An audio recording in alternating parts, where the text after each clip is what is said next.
National Comics Looker, #1, written by Ian Eglinton and art by Mike S. Miller. This is about a model turned vampire, and it's just a one-shot. So we open up on the night that our main character, Emily Briggs, was turned by a vampire.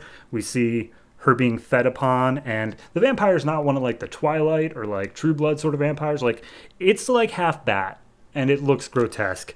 And we see him feeding on her, and he accidentally cuts himself at some point, and a drop of his blood gets into her mouth, which, once the body is disposed of in a dump, we all of a sudden see her wake up and outstretch her arm. She has now become an immortal vampire. But she was a runway model, which, of course, because of vampire rules, apparently she doesn't show up on film, and also she can't do, like, any sort of swimsuit stuff. So she basically had to retire from modeling, and now she's the manager of her own modeling agency. And she is currently at a runway show where she's just looking out at everybody and basically just criticizing all the rich and famous people up front. It's just like, oh, she's cheating on him and he doesn't want to be with her anymore and blah, blah, blah.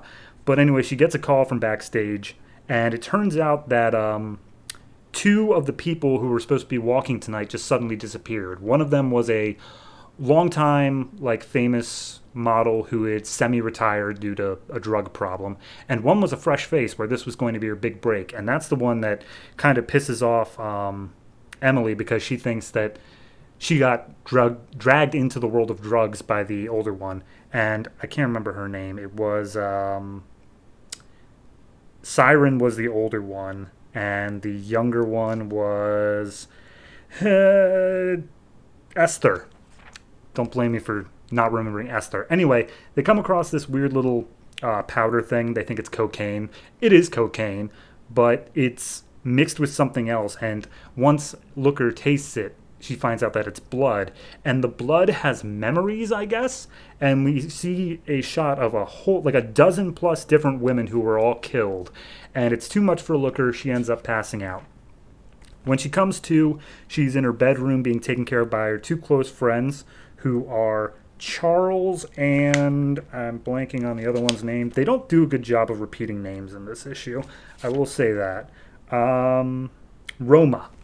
Roma is the other one, and they are two people who are aware of her secret. They get into that later, but they basically brought her here and said, yeah, okay, so what happened? And Looker explained what she saw, and then Roma reveals that Siren's body had turned up. She was killed, so somebody had actually, like, murdered her, and Esther might be next. So this really pisses off Looker that, again, she got brought into this drug world. It's like, we're her employers. We're not supposed to be acting as her parents. What? God, these people need to step up or whatever. To which Charles and Roma are like, well, we're your employees, so I guess we'll just leave. Bye. And she's like, oh, I was kind of a bitch. And then we see that in her previous life, before being a vampire, she was also a bitch. She doesn't actually, like, show anything she did. She just says that it wasn't enough for her to succeed. Everyone else had to fail. So there's that going on. But then once she became a vampire, she met up with Roma because Roma was, like, brought in from overseas, and she was forced to work in, like, a brothel despite the fact she was going to be modeling. And so she took the guy who was basically human trafficking her and killed her. Roma saw everything, so had to hire her on as a personal assistant. And then Charles ended up catching a photographer selling drugs, and the photographer didn't want to get caught, started beating up Charles. And then, once again, Emily jumped in and saved Charles' life. So now they're two people that she can trust. But anyway, she's going out to get some information that night, and she goes into a blind sculptor friend of hers named Paul. And I guess Paul doesn't know her secret, yet somehow she justifies coming in through the window every night.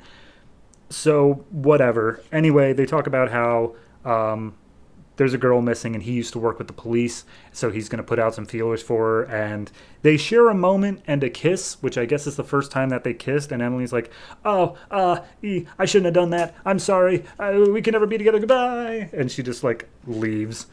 And without Paul even doing anything, she just immediately thinks, like, okay, well, who is someone that I think would supply drugs to Siren? and she goes to a guy named Perfect George, who I guess does a whole lot of cosmetic surgery. And she busts into his place, but it turns out he's already been attacked. He's on the verge of death, and he's like, George, who did this? Who did this to you? He's like, oh, it was Simon. And then immediately Looker knows where to go next. It's a guy named Simon Glass, who apparently was on her list of people who clearly are bad. So she just goes to his place, breaks in, and sees that he has a whole lot of antique stuff and like artwork or whatever. And she goes into his living room and finds Esther passed out on the bed, but she isn't actually like passed out. She is awake, but like paralyzed and unable to respond to anything. So Looker confronts Simon Glass, and it turns out Simon is also from the weird part of town because he is an incubus. I don't know what that entails, but his face opens up like the Predator, and he is trying to feed on her because he enjoys feeding on beautiful things. So he's got like an alien second mouth inside of his first one, and it's like suctions out, starts sucking her blood.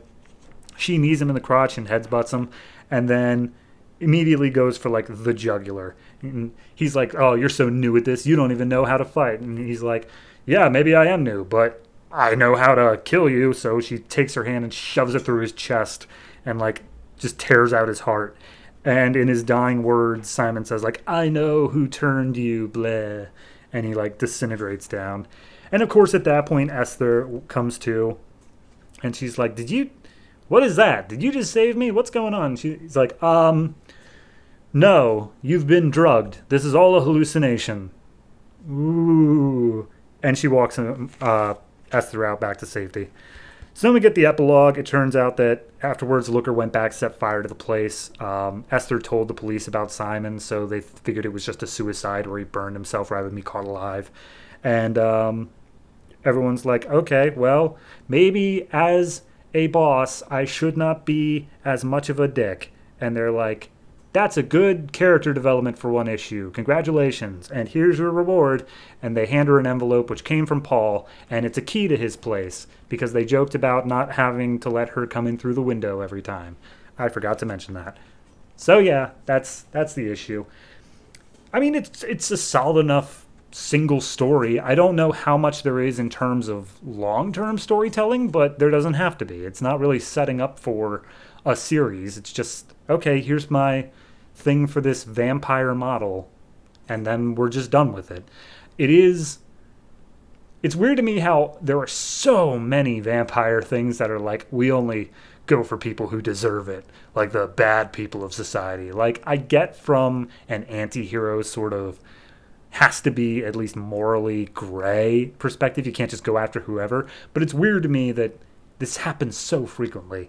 So yeah, this one was fine. Art-wise, I think it was good. I'm not a huge fan of the coloring, but pencil-wise and inking-wise, it's fine. And the coloring does fit. It's just not a style that I'm fond of. So overall, I'd say this one gets a 6.5. It's good, not great. It's just a decent entry into what I guess could be part of the larger universe, though it does seem very separate.